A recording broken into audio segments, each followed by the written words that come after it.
Hello mga friends at hello sa lahat ng mga taga Laguna. Siyempre, for our first stop, nagpunta muna kami sa Solenado Valley. Fairness, yung dating namin is very clear pa ang sky. Wala pang Julan. So, ayan, magpapakain muna kami ng mga fish para meron kaming kakainin for lunch. Charot! Nakakatuwa kasi sobrang excited ang mga fish na makita kami. Akala yata kami ang kanilang kakainin. Hindi nila alam kakainin namin sila. Charot! Ayan na nga, bumili kami ng feeds para pakainin sila at super enjoy naman kaming lahat. Sobrang colorful at ang liligsi ng mga koi fish. Sana all maliligsi at makukulay ang buhay. Charot! O, syempre, bumili na kami ng ticket for the boat ride. 100 pesos each lang, mga friend, at super enjoy ka na for sure. So, ayan na, sasakay na kami. Super excited ang lahat. Ang first passengers to ride. And syempre, arkilado namin ang buong boat. Charot! Ayan na nga ang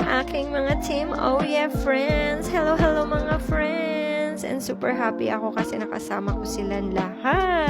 Nakakatuwa kasi galing pa from Cebu, Davao, Nueva Ecija, Antipolo, Las Piñas, all over the ocean, all over the sea. Ang mga kasama ko. Thank you so much mga friends. You made my day super duper happy. Alam nyo ba 10 feet pala ang lalim niyan? Diyos ko, akala ko naman pag tumaob kami, hanggang tuhod lang. Malalim-lalim pala. Kaya kahit ayoko mag-vest, nakapag-vest din kami dahil syempre kakabrokots malulunod.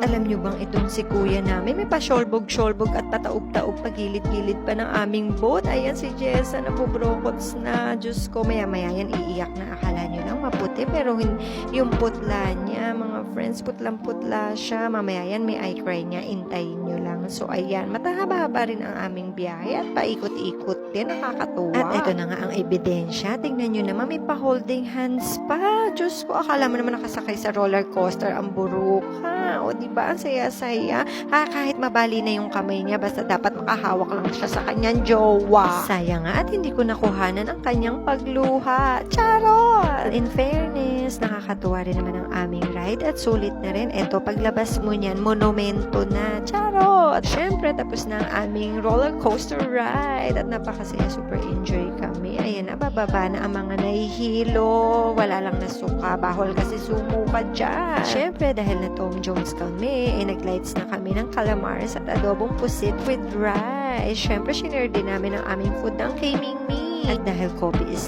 life and lifer and better with me, syempre magkakape kami para naman hindi ako mahilo. Charot! Kasi ang mood ko at kondisyon pag walang kape. So, yun lang mga friends. Thank you. Bye-bye!